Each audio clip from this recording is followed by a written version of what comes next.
Hello students, welcome to e-learning of class, and I'm here with your new chapter from Beehive, The Lost Child, Chapter 1.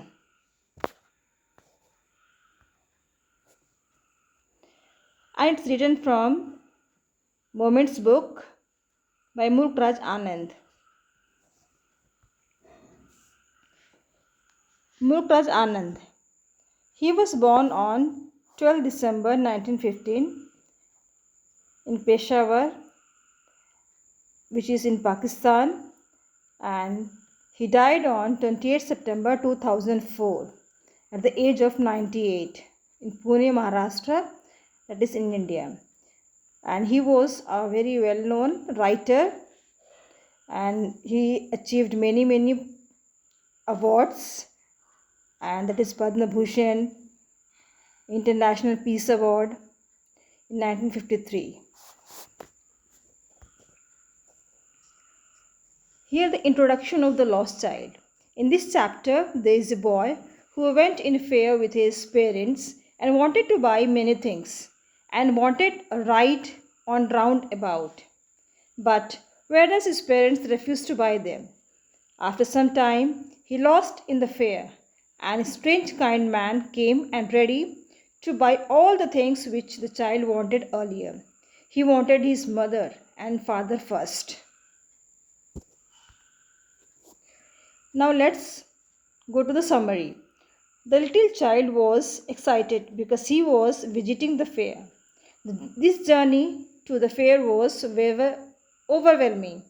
On this way, he was often attracted by things which he witnessed in the fair, and he was attracted by the toys displayed in the shop. He wanted to buy toys, but his parents refused to buy them. There were sweet shops in the fair, and several types of sweet such as gulab jamun, rasgulla, burfi, jalebi were displayed in the plates. The child wanted to eat them. His favorite sweet was burfi. His mouth watered, but his parents paid no attention to his request.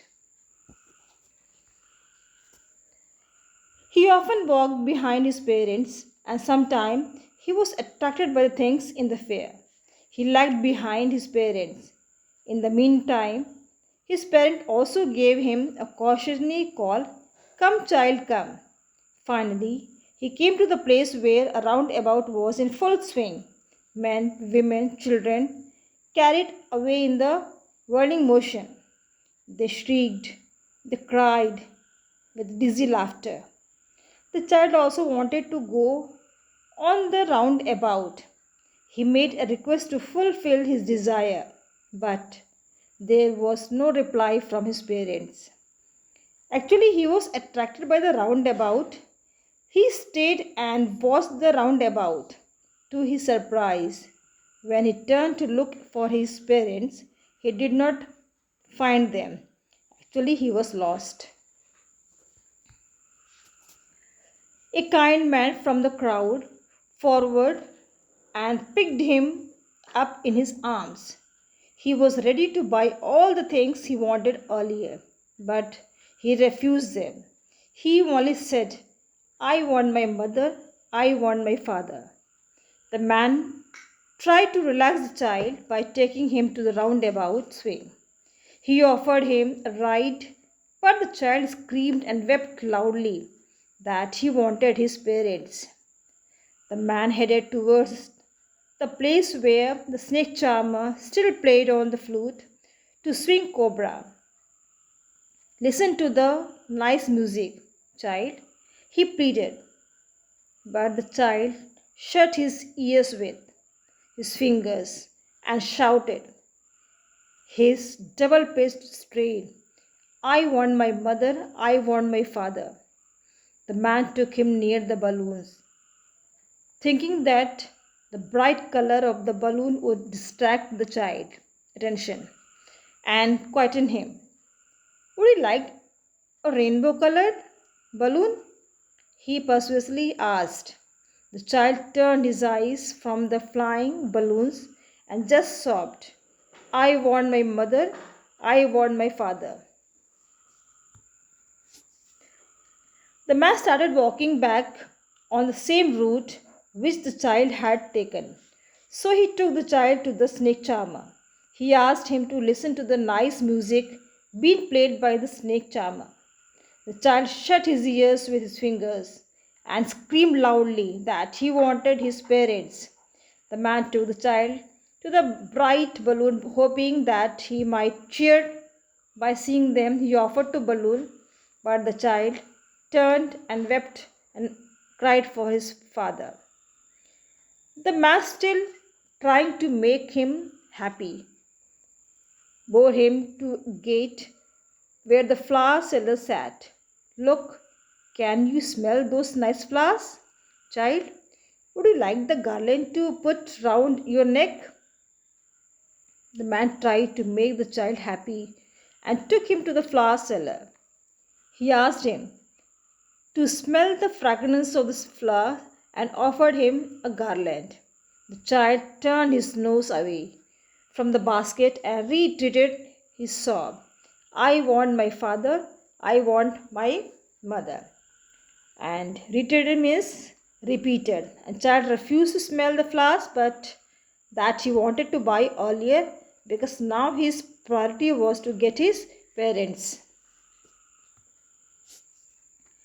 Thinking to humor disconsolate charge by a gift of sweets, the man took him to the counter of sweet shop.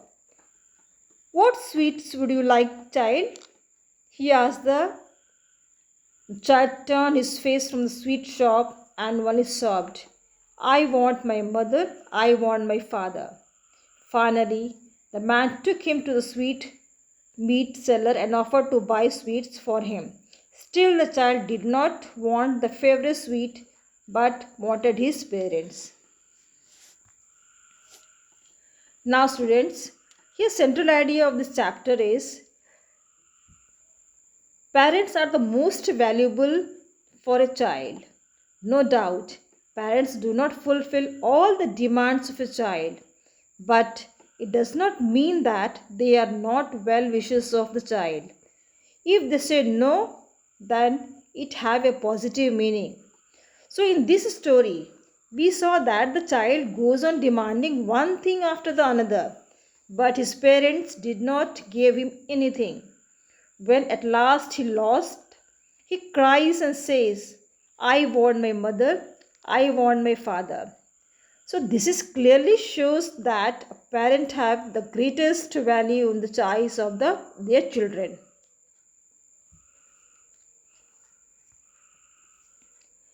Now, moral of the chapter. The moral of the chapter, the lost child, means that desire is always constant in our mind, but only what we desire keeps changing material of or immaterial. The child, when he was with his parents, desired whatever he fancied in the fair and in the mustard garden, like balloons, toys, sweet, flowers, butterfly, etc. However, when he suddenly lost his parents, he only wanted his parents and nothing else.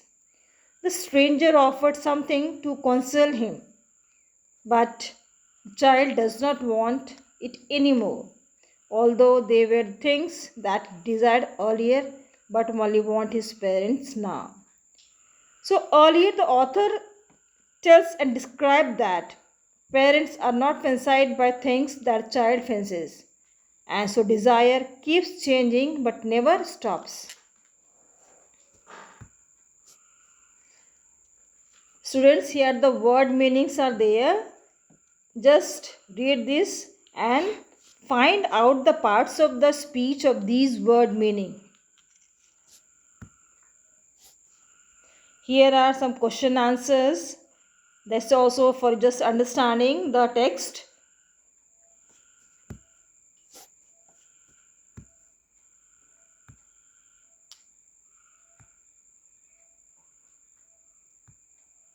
And lastly, it is your self-assessment questions.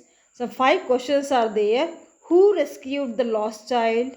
Why does the child lag behind? How do you know the lost child was nature lover?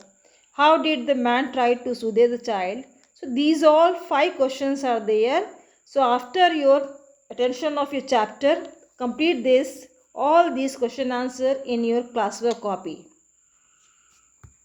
And now here the story remains open ended, assuming that the child might have found his parents. Okay, students, thank you very much.